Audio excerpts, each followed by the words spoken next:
حاجت مندان، بیماران، مشکلات میں گرے ہوئے اہل ایمان جو اس ذکر پاک کے توسل سے اپنی حاجات کی برابری اور اپنی شفا یابی اور اپنی مشکلات و پریشانی کی دوری کے لیے توسل کرتے ہیں، ان سب کے مقاصد میں کامیابی کے لیے بآواز بلند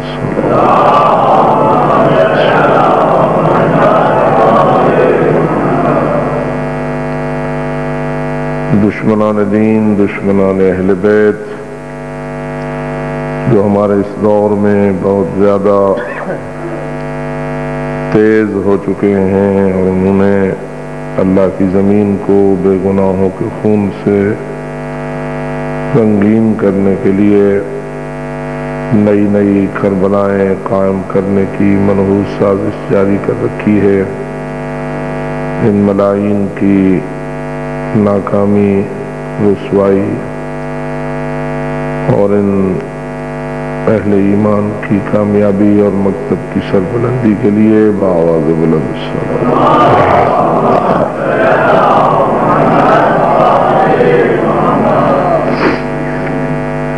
تعجیل ظہور حضرت قائم آل محمد علیہ السلام کے لیے بآواز بلند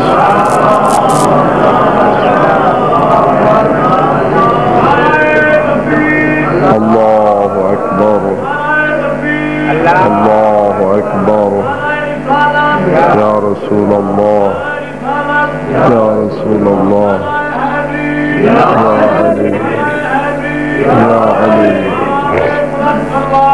اللہم صل علی محمد وعلی محمد۔ ما شاء اللہ لا حول ولا قوة الا باللہ العلی العظیم۔ رب اشرح لي صدري ويسر لي أمري واحلل عقدة من لساني يفقهوا قولي۔ أعوذ بالله من الشيطان اللعين الرجيم، بسم الله الرحمن الرحيم، الحمد لله رب العالمين، والصلاة والسلام على أشرف الأنبياء والمرسلين، سيدنا ونبينا وشفيع ذنوبنا وطبيب قلوبنا ومولانا أبي القاسم محمد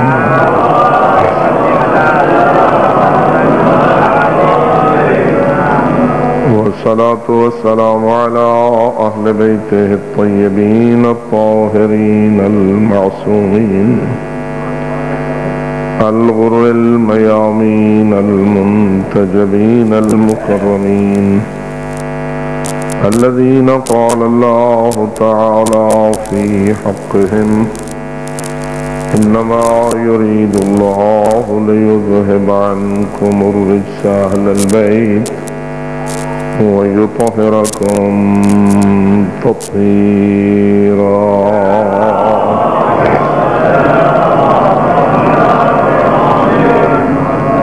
ورحمة الله على أحبابهم وأصحابهم وشيعتهم ومواليهم أجمعين، واللعن الدائم على أعدائهم وقاتليهم وظالميهم ملعونين من يوم ظلمهم إلى أبد الآبدين۔ أما بعد فقد قال الله تبارك وتعالى في كتابه المبين وخطابه المتين، بسم الله الرحمن الرحيم، الف لام ميم، ذلك الكتاب لا ريب فيه هدى للمتقين الذين يؤمنون بالغيب ويقيمون الصلاة ومما رزقناهم ينفقون والذين يؤمنون بما أنزل إليك وما أنزل من قبلك وبالآخرة هم يوقنون أولئك على هدى من ربهم وأولئك هم المفلحون.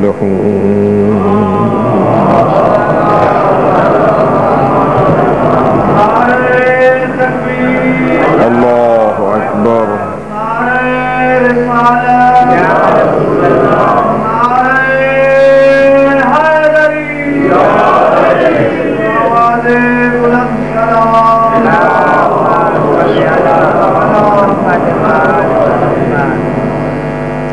خوشابخت ہیں وہ لوگ ذکر خدا، ذکر رسول خدا اور ذکر آل رسول خدا سے تنگ نہیں پڑتے اور مسلسل اپنی مصروفیات کو ترک کر کے اس پاکیزہ ذکر میں مصروف رہتے ہیں۔ ہماری اللہ سے التجا ہے کہ اے مالک لم یزل ولا یزال ہمیں اس ذکر کے بہترین ثمرات سے فیضیاب فرما۔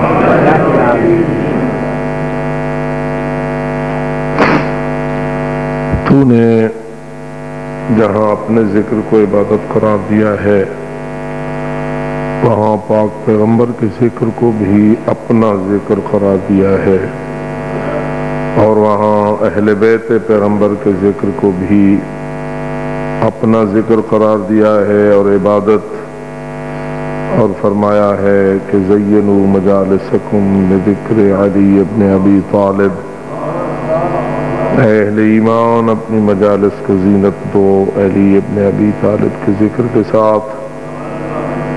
فإن ذکرہ ذکری وذکری ذکر اللہ وذکر اللہ عبادہ، علی کا ذکر مجھ محمد کا ذکر ہے اور میرا ذکر اللہ کا ذکر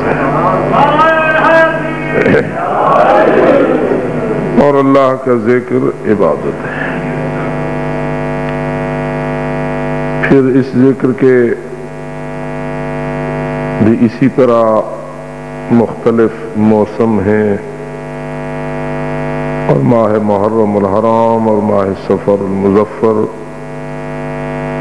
اس ذکر کے بہار کا موسم ہے۔ بظاہر یہی کہنا مناسب ہے کہ کربلا والوں نے کچھ اس انداز سے اپنے خون سے ذکر خدا کیا کہ اب ان کا ذکر ذکر خدا کی بہار کا موجب بن گیا ہے۔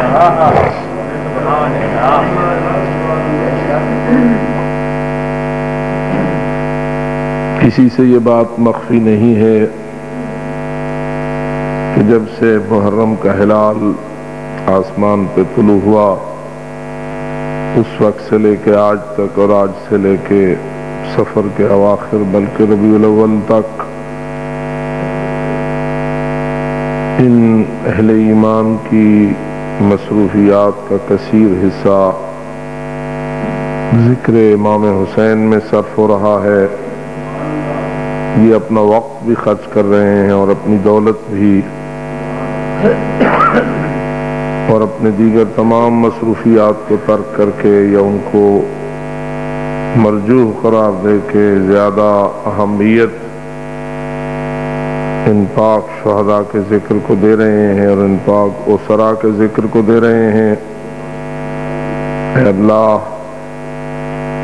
تو کریم ہے، ہماری غلطیوں سے درگزر کرتے ہوئے اور ہماری خطاؤں سے چشم پوشی فرماتے ہوئے اس ذکر کو ہمارے ایمان کا حصہ قرار دے، اسی ایمان پر ہماری زندگی گزرے، اسی ایمان پر ہمیں موت نصیب ہو، اسی ایمان پر ہم قبر میں جائیں، یہی ایمان ہمارے برزخ کا نور بن جائے، یہی ایمان ہمارے محشر کا سرور بن جائے، یہی ایمان پلے صراط سے گزرنے کا وسیلہ بن جائے، اور یہی ایمان جنت میں ہماری ابدی زندگی کی بنیاد بن جائے۔ جو حضرات ان دعاؤں میں شامل ہیں وہ اپنے لیے اور تمام مومنین کے لیے قبولیت کی خاطر بآواز بلند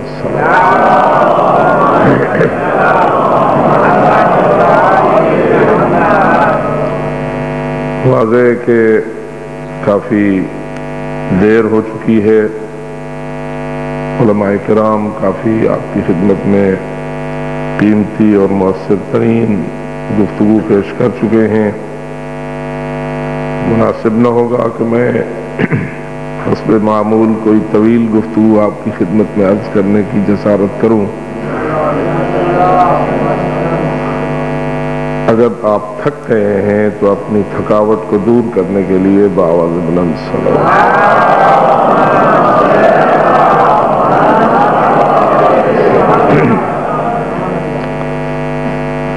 ارباب ایمان، مجلسوں کا ایک اہم ترین مقصد یا فائدہ یہ ہوتا ہے کہ مجلسیں ایسی ہونی چاہیے جو غیر مسلم کو مسلمان بنائیں، مسلمانوں کو مؤمن بنائیں، مومنوں کو متقی بنائیں اور متقیوں کو سلمان بنائیں۔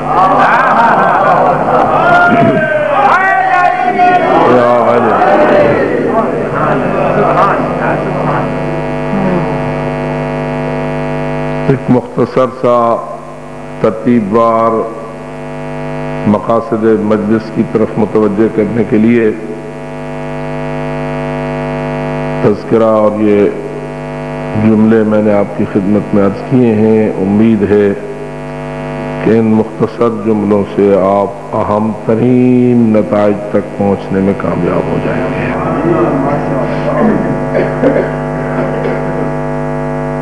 اور یہ لفظ جو میں نے مجالس کا بولا ہے، میری مراد اس سے عزاداری کی ہر مصروفیت ہے۔ آپ تو مثلا یہ کہہ سکتے ہیں کہ مجالس تو فقط اس وقت ہوتی ہیں جب کوئی پڑھنے والا پڑھ رہا ہوتا ہے اور سننے والا سن رہے ہوتے ہیں۔ بے شک آپ کی اصطلاح کے مطابق انہیں مجالس کہا جاتا ہے، لیکن میرے خیال میں لفظ مجالس میں اگر تھوڑی سی وسعت پیدا کر دی جائے اور عزاداری کے فریضے کو یا عبادت کو انجام دینے کے لیے جو بھی مصروفیت انجام دی جاتی ہے، میرے خیال میں جو کچھ میں نے عرض کیا ہے، ہر مصروفیت کا مقصد یہی ہے اور یہی ہونا چاہیے۔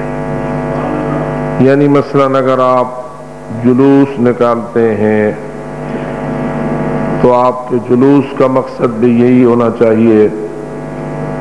اگر آپ ماتم کرتے ہیں، خواہ ماتم آپ جلوس کی شکل میں کرتے ہیں یا شب بیداری کی شکل میں کرتے ہیں، رات کو کرتے ہیں یا دن کو کرتے ہیں، خلوت میں کرتے ہیں یا جلوت میں کرتے ہیں، لوگوں کے سامنے کرتے ہیں یا علیحدگی میں، غرض ہے کہ ماتم داری کا بھی مقصد یہی ہونا چاہیے کہ غیر مسلم کو مسلم بنائے، مسلم کو مومن بنائے، مومن کو متقی بنائے اور متقی کو سلمان جیسا بننے کا راستہ دکھائے۔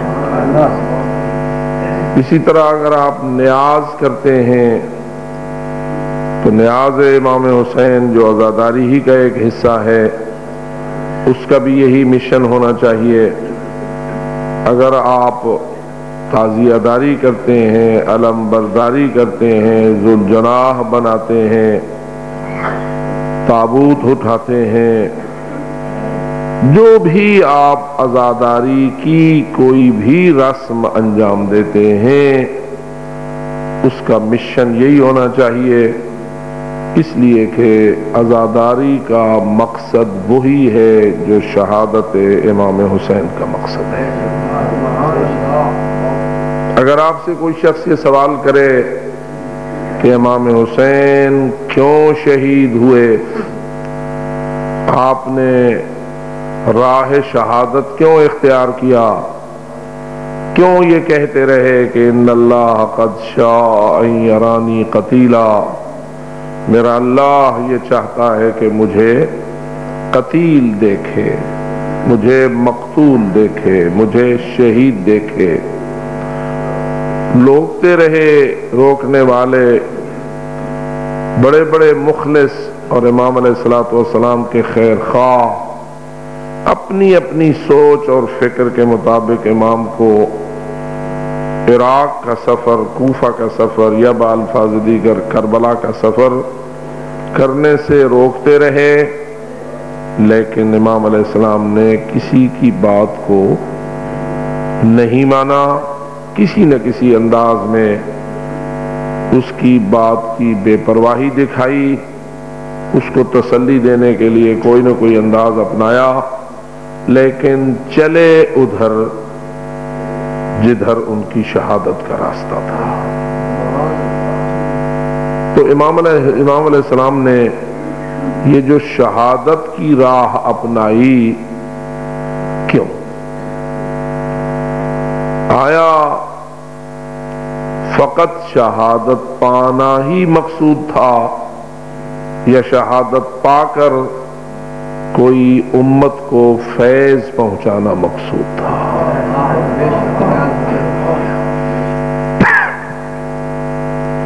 واضح ہے کہ یہ ہماری سادگی ہوگی کہ ہم یہ کہیں کہ امام کا مقصد فقط شہادت پانا تھا، یا مثلا امام علیہ السلام نے یہ جملہ بھی فرمایا ان اللہ قد شاء ان یراہن سبایا، اللہ کی مشیت یہ ہے کہ میری ان پردہ داروں کو قیدی دیکھے۔ بالکل یہ جملے ایک ہی وزن پر ہیں اور یقیناً کئی مرتبہ آپ کے سامنے دہرائے جاتے ہیں، عموماً مصائب کی شکل میں ان کو پڑھا جاتا ہے، لیکن تھوڑا سا سوچنا بھی ہمارے لیے لازم ہے۔ حضرت محمد ابن حنفیہ کے سامنے امام حسین علیہ السلام کے یہ جملے روایات میں موجود ہیں کہ حضرت نے پہلے اپنے بارے میں فرمایا جب حضرت محمد ابن حنفیہ ان کو کوفہ جانے سے یہ کہہ کر روک رہے تھے کہ مولا کوفہ والوں نے نہ بابا علی ابن ابی طالب سے وفا کی، نہ بھائی امام حسن مجتبی علیہ السلام سے وفا کی، جب بھی کبھی کوئی ابتلاء اور امتحان کا موقع آیا تو ان اہل کوفہ نے وفاداری کا اظہار نہ کیا، اور نتیجتاً حضرت امیر المومنین بھی ان کی بے وفائی کا شکوہ اور گلہ کرتے ہوئے شہید ہو گئے، اور امام حسن علیہ السلام نے بھی ان کی بے وفائی کو دیکھ کر صلح پر مجبوری کا راستہ اپنایا۔ تو جب یہ ہمارے خاندان اور ہمارے بزرگان کے ساتھ وفادار ثابت نہیں ہوئے تو اب اہل کوفہ کے خطوط سے متاثر ہو کر آپ کیوں جا رہے ہیں؟ اگر حضرت جناب محمد بن حنفیہ کو اس وقت یہ معلوم ہو چکا ہوتا کہ حضرت مسلم ابن عقیل کوفہ میں درجہ شہادت پہ فائز ہو چکے ہیں، اس لیے کہ حضرت مسلم ابن عقیل کی شہادت کون سی تاریخ کو ہے؟ 9 ذی الحجہ، اور امام علیہ السلام بھی کب روانہ ہوئے ہیں؟ 8 کو تو آپ نے احرام کھول دیے اور صبح 9 کی صبح کو وہاں سے مکہ چھوڑا، رات کو تو وہاں رہے، تو 9 کی صبح کو وہ بھی روانہ ہوئے اور 9 ہی کو حضرت جناب مسلم ابن عقیل کی بھی شہادت ہوئی۔ تو اس سے معلوم ہوتا ہے کہ حضرت مسلم ابن عقیل کی شہادت کی خبر اگر حضرت جناب محمد ابن حنفیہ کو پہنچ چکی ہوتی تو ایک اور بھی جملہ حضرت محمد کے پاس آ جاتا کہ دیکھا آپ نے کہ کوفہ والوں نے آپ کے سفیر حضرت مسلم سے بھی وفا، اور اگر شہید نہ بھی ہوں لمحات میں تو بے وفائی تو ہو چکی تھی، کوفہ والوں نے حضرت مسلم کی بیعت کی ساتھ بے وفائی تو کر دی تھی، اس لیے کہ وہ رات جس میں کہ آپ طوا کے گھر میں پناہ گزین ہوئے، اس سے پہلے کوفہ والوں نے حضرت مسلم کا ساتھ چھوڑ دیا تھا، اور آپ اگر ساتھ ہوتے تو یوں کوفے کی گلیوں میں اپنی پناہ ڈھونڈنے کے لیے حضرت مسلم عقیل تنہا نہ ہوتے۔ تو اس طرح ہم یہ کہہ سکتے ہیں کہ حضرت مسلم کے ساتھ بھی بے وفائی ہو چکی تھی، اور حضرت محمد ابن حنفیہ کے پاس یہ کہنے کا جواز تھا کہ نہ بابا سے وفا کی، نہ بھائی امام حسن سے وفا کی، اور نہ آپ کے سفیر سے وفا کی، تو پھر آپ کو ان بے وفاؤں کے نگر کی طرف جانے کی گنجائش نہیں۔ گل سمجھے دے پہ، لیکن حضرت امام حسین علیہ السلام نے ان مضبوط دلائل، جو عام فکری طور پر دلائل حضرت محمد بن حنفیہ کے کوئی کچے دلائل نہ تھے، بالکل حقیقت کے عین مطابق تھے، نہ امیر المومنین کے ساتھ بے وفائی کے باب میں حضرت محمد بن حنفیہ کی کوئی بات کمزور تھی اور غلط تھی، نہ حضرت جناب امام حسن علیہ السلام کی صلح کی مجبوری کے حوالے سے حضرت محمد بن حنفیہ کی بات کو غلط کہا جا سکتا ہے، اور یہ ساری باتیں اپنے مقام پر درست ہیں، تاریخی حقائق ہیں، ان میں کسی شک و شبہ کی گنجائش نہیں ہے۔ تو ایک ظاہری دلائل کے حوالے سے اگر دیکھا جائے، اگر سامنے امام نہ ہو، اگر سامنے امام نہ ہو، کوئی عام بندہ ہو، تو اس عام بندے کے حوالے سے تو یہ دلائل بڑے مضبوط ہیں، بڑے مستحکم ہیں، اور بظاہر یہی نظر آتا ہے کہ کوئی اور بندہ ہو تو اس کو رک جانا چاہیے اور سوچنا چاہیے، اور اپنی سفر کی اس نیت پر نظر ثانی کرنا چاہیے۔ لیکن چونکہ آگے امام تھے تو امام علیہ السلام نے بالآخر اپنا کوفہ کی طرف سفر جاری کر دیا، یہ کہہ کر کہ ان اللہ قد شاء ان یرانی قتیلا، یعنی اے محمد ابن حنفیہ، تمہاری جو رائے ہے یا تمہاری جو فکر ہے یا تمہارا جو مشورہ ہے وہ اس نقطے کی طرف جا رہا ہے کہ میں بچ جاؤں، میری زندگی قربان نہ ہو، میں اپنی زندگی کی حفاظت کروں، وہاں حالات وہ بے وفا لوگ ہیں، اگر وہ میرے ساتھ بے وفائی کریں گے تو پھر وہی حال میرا بھی ہو جائے گا، تو اس لیے مجھے ان بے وفاؤں پہ بھروسہ نہیں کرنا چاہیے، اور بھروسہ نہ کر کے اپنی جان کو ان کے حوالے نہیں چھوڑنا چاہیے، اپنی زندگی بچانا چاہیے۔ دوسری بات کہ ان اللہ قد شاء ان یراہن سبایا، اور یہ کب کہا؟ جب حضرت محمد ابن حنفیہ نے یہ سنا کہ امام تو یہ فرما رہے ہیں کہ ان اللہ قد شاء ان یرانی قتیلا، یعنی تو مجھے زندگی بچانے کے مشورے دیتا ہے اور اللہ مجھے زندگی قربان کرنے کا حکم دے رہا ہے،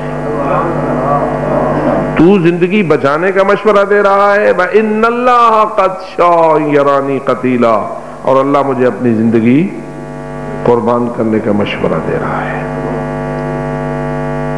اور پھر یہ بات بھی بڑی فطری سی بات تھی اور بڑی عین حقیقت بات تھی کہ ایسے ماحول میں حضرت محمد بن حنفیہ روئیں، اپنے بھائی کی شہادت کا تذکرہ سن کے گریہ کریں، اور پھر یہ سوال کریں کہ اگر آپ نے شہید ہونا ہے اور آپ کو یقین ہے کہ میں شہید ہونے کے لیے جا رہا ہوں، اور واضح ہے کہ امام علیہ السلام کو کوئی شک تو نہ تھا اپنی شہادت کے باب میں، اور وہ بڑی صراحت کے ساتھ یہ کہہ چکے تھے کہ ان اللہ قد شاء ان یرانی قتیلا، اللہ کی مشیت یہی ہے کہ میں شہید ہو جاؤں، تو پھر واضح ہے کہ امام علیہ السلام کو کوئی شک نہیں ہے، اور بڑی یقینی اور حقیقی بات ہے کہ میں نے درجہ شہادت پہ فائز ہونا ہے۔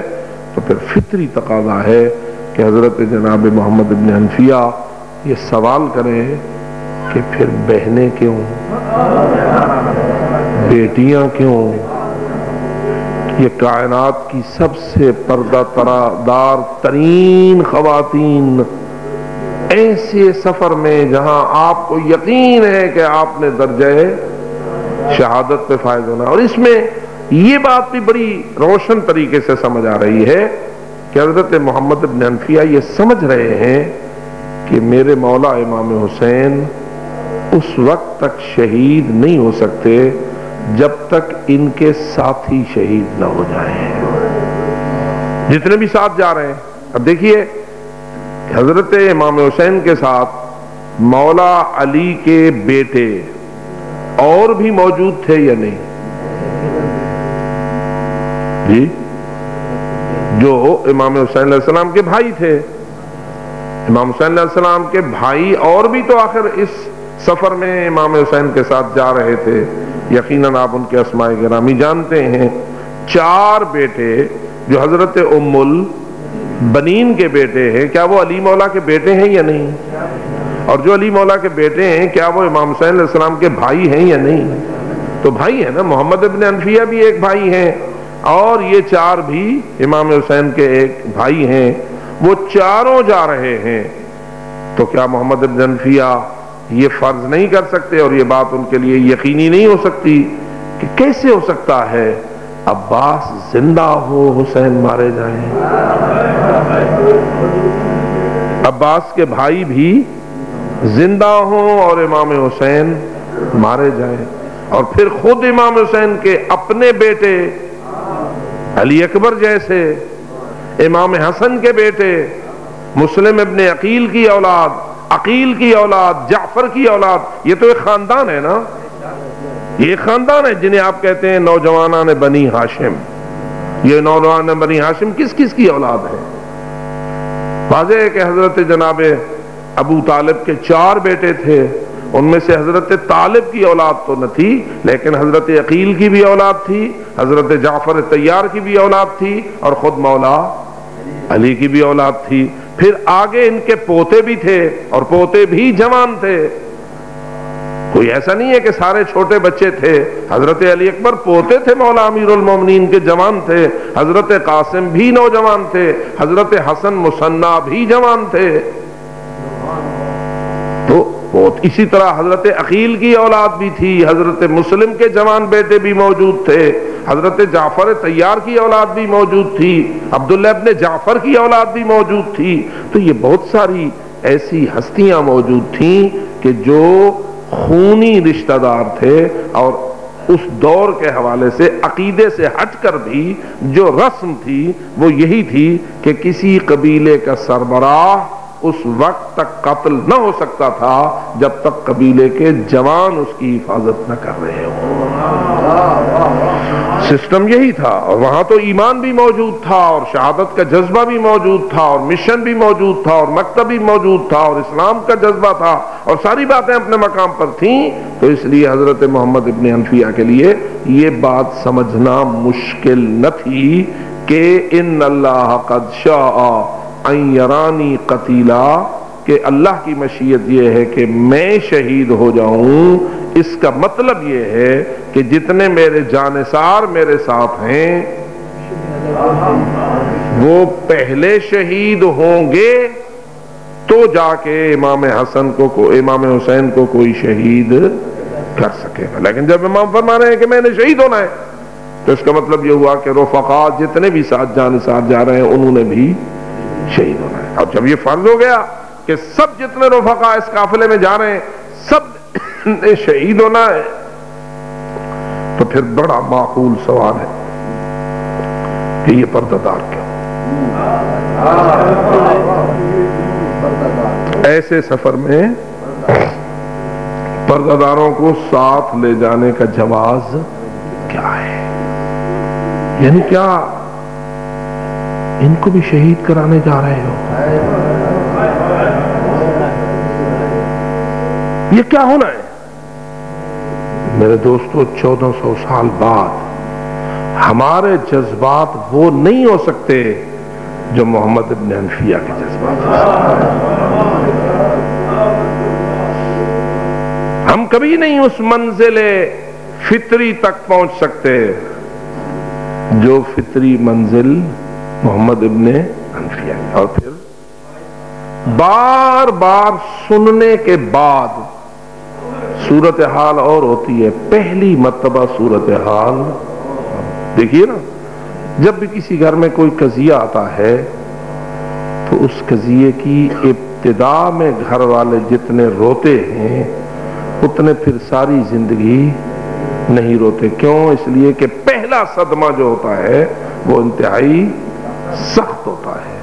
محمد ابن حنفیہ کے لیے یہ کوئی معمولی صدمہ نہیں ہے کہ وہ یہ سوچ چکے ہیں اور یقین کر گئے ہیں یہ جتنے جا رہے ہیں، خوبصورت چہرے، خوبصورت جوانیاں، یہ شباب، عباس جیسا قمر بنی ہاشم، علی اکبر جیسا ہم شکل پیغمبر،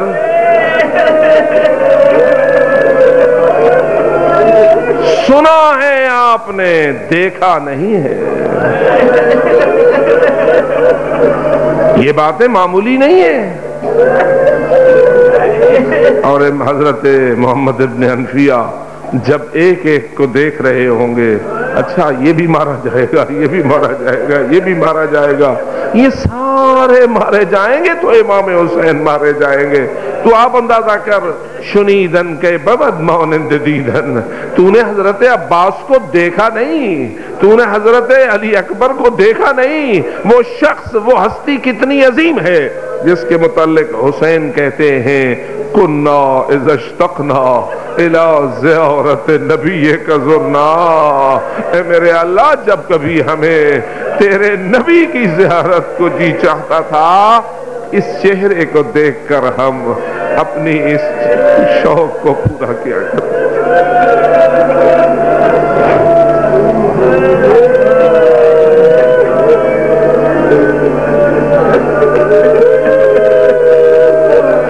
میرے عزیزوں، جب کبھی سوچتا ہوں اس زمانے میں لاکھوں کروڑوں کلمہ گو محمد الرسول اللہ صلی اللہ علیہ وآلہ وسلم پڑھنے والے، اشہد ان محمد الرسول اللہ کہنے والے ایسے موجود تھے جو رسول اکرم کی وفات کے بعد متولد ہوئے تھے. اس لیے کہ رسول اکرم کی وفات کو 50 سال گزر چکے تھے. 50 سال بعد یہ بات ہو رہی ہے. اس 50 سال کے عرصے میں جتنے گھروں میں بچے پیدا ہوئے، آج کوئی 40 سال کا ہے، کوئی 50 سال کا ہے، کوئی 30 سال کا ہے، کوئی 25 سال کا ہے، کوئی 20 سال کا ہے، کوئی 15 سال کا ہے. ان لوگوں نے رسول کا چہرہ نہیں دیکھا تھا. ان لوگوں نے رسول کا چہرہ نہیں دیکھا تھا. میں آپ سے پوچھتا ہوں، آج بھی اگر آپ کو پتا چلے ایک بچہ ایسا پیدا ہوا ہے جس کو اللہ نے رسول کی تصویر بنایا، بلکہ میں وہ تو اور بات کہہ سکتا ہوں، اگر واقعاً آپ کو یہ یقین ہو جائے کہ یہ وہ فوٹو ہے جو رسول اکرم کا حقیقی فوٹو ہے، میں سمجھتا ہوں کائنات جھکے گی اس فوٹو کی جانب اور ہزارہ میل کا سفر کر کے اس تصویر کو دیکھنے کے لیے جائیں گے. لیکن یہ تو وہ تصویر ہے جس کی تصدیق حسین کر رہا ہے،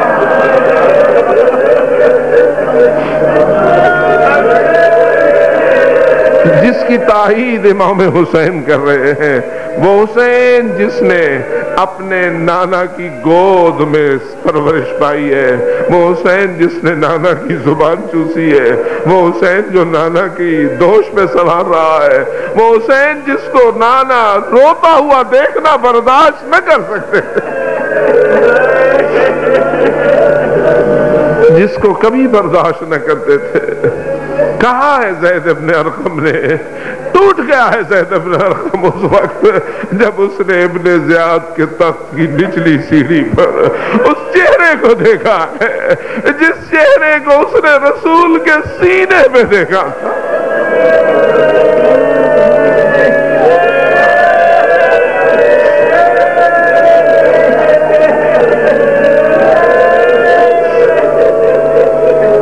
معمولی مصیبت نہیں ہے میرے عزیزان گرامی. زید ابن ارقم گواہی دیتا ہے، یہ کہہ کے اٹھا لے ابن مرجانہ، یہ چھری کی نوک اس سر سے اٹھا.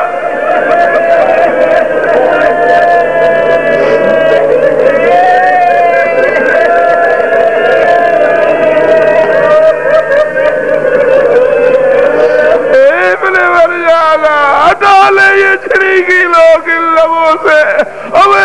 والے نبی کو دیکھا ہے، وہ ان لبوں کے بوسے دیتے تھے، اتنے بوسے کہ ہم گن نہ سکتے تھے کہ کتنے۔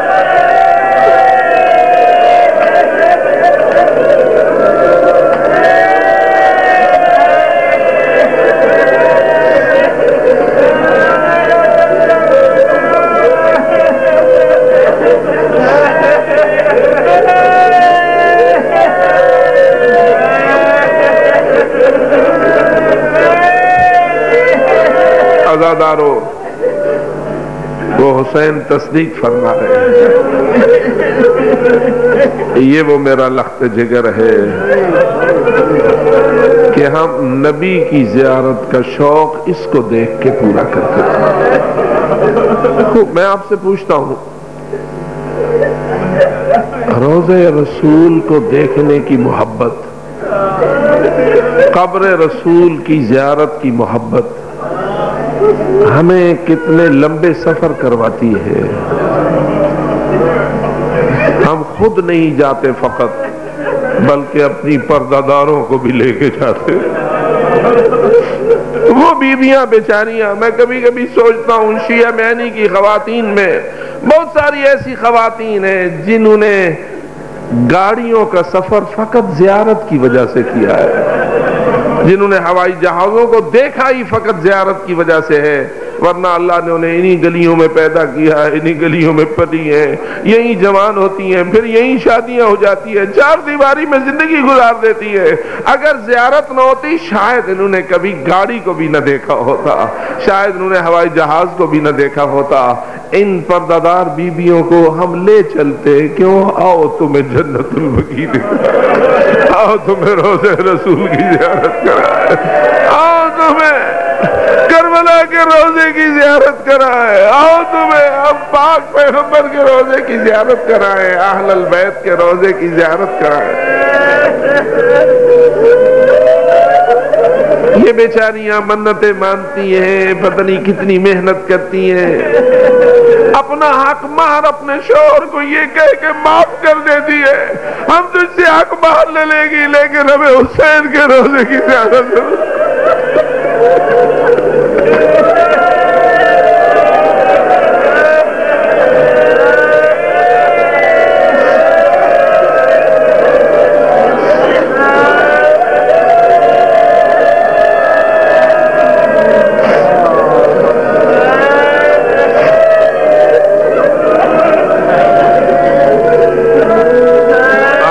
آپ جانتے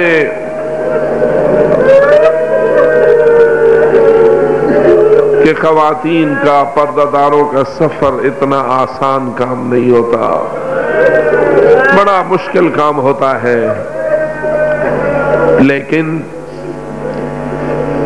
جب اس زمانے کے مسلمانوں کو معلوم ہوتا ہوگا کہ مدینہ منورہ میں ایک ایسا جوان موجود ہے، مدینہ منورہ میں ایک ایسا جوان موجود ہے جو حسین کا بیٹا ہے، رسول کی تصویر،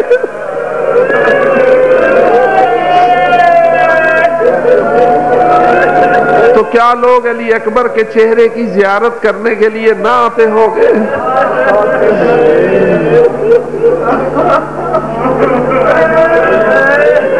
کیا خواتین نہ آتی ہوں گی؟ کیا مرد نہ آتے ہوں گے؟ کیا جوان نہ آتے ہوں گے؟ وہ کون ہے جس کے دل میں محمد مصطفیٰ کی محبت ہو اور وہ چہرہ محمد مصطفیٰ کی شبیہ کو دیکھنے سے محبت نہ رکھے؟ عزادار ہو، محمد ابن حنفیہ بھی تو جانتا ہے نا کہ یہ وہ جوان ہے،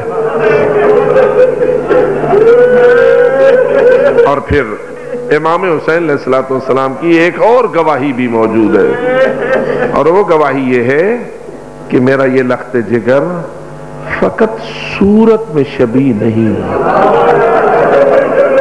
بلکہ کردار میں بھی شبیہ ہے۔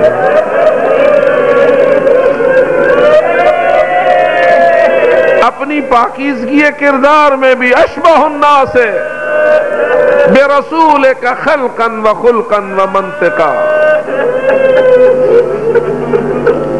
عزادارو، فقط صورت بھی کافی ہے، فقط صورت کے شبیہ بھی کوئی عظمت کے اعتبار سے کم چیز نہیں ہے، لیکن اگر یہ پتا ہو جب بولتا ہے تو رسول بولتا ہے۔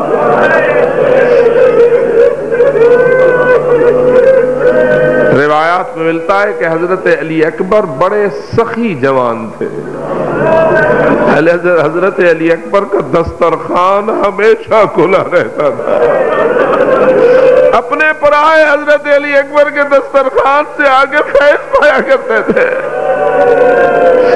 علی اکبر اتنا عظیم جوان تھا، اتنا عظیم جوان تھا کہ سب سے کٹر دشمن آل محمد کا یزید کا باپ علی اکبر کی مدح سرائی کیا کرتا تھا، علی اکبر کے قصیدے پڑھتا تھا، علی اکبر کی تعریف کیا کرتا تھا، اپنی محفلوں میں بیٹھ کے کہتا تھا اگر مسند خلافت کا حقدار ہے تو حسین کا بیٹا علی اکبر۔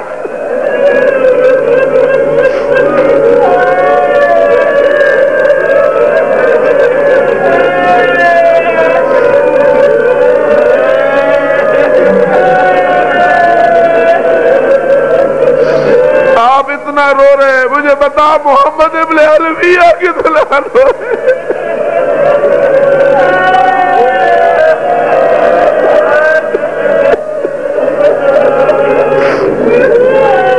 اور یہی وجہ ہے کہ بس مجلس کو اختتام تک پہنچاؤں کہ آج شاید اتنا ہی آپ کے لیے کافی ہو۔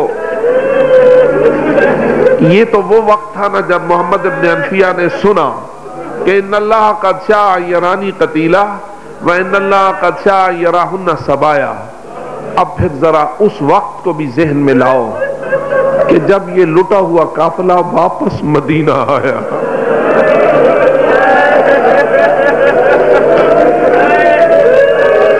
جب یہ قیدی سب کچھ مرا کے سب کچھ لٹا کے قید لبا کے سارا سفر مظلومیت کا کر کے واپس مدینہ آئے ہیں، تو ابھی تک محمد ابن حنفیہ زندہ تھے، ابھی تک محمد ابن حنفیہ زندہ تھے۔ اب جو محمد ابن حنفیہ آئے ہیں اور سنایا ہے امام زین العابدین نے اپنا سارا واقعہ، اب پتا محمد کے جگر کا کیا حال ہونا چاہیے۔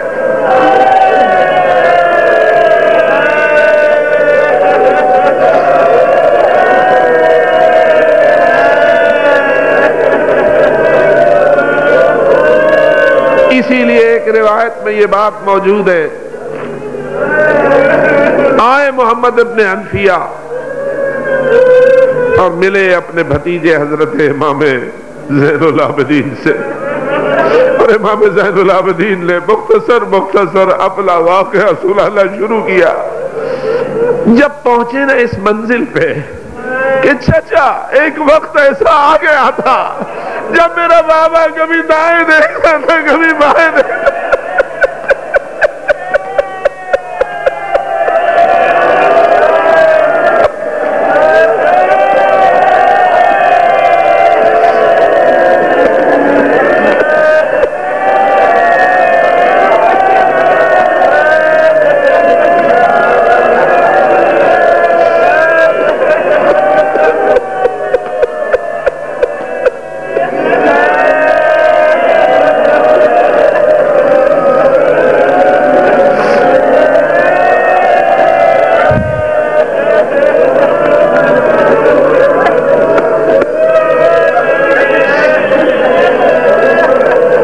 مولا حسین کہتے تھے حل بالناصر ینصر اللہ، کوئی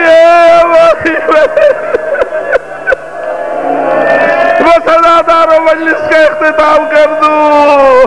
جب محمد ابن حنفیہ نے سنا کہ مولا حسین کھڑے کہتے تھے حل بالناصر ینصر اللہ، اب محمد بار بار بے ہوش ہو جاتے، ہوش میں آتے، کہتے ہائے حسین تو اتنا غریب ہو گیا تھا، تو اتنا مظلوم ہو گیا تھا، اور تو بلاتا تھا میں کہا تھا ہائے میں ہوتا۔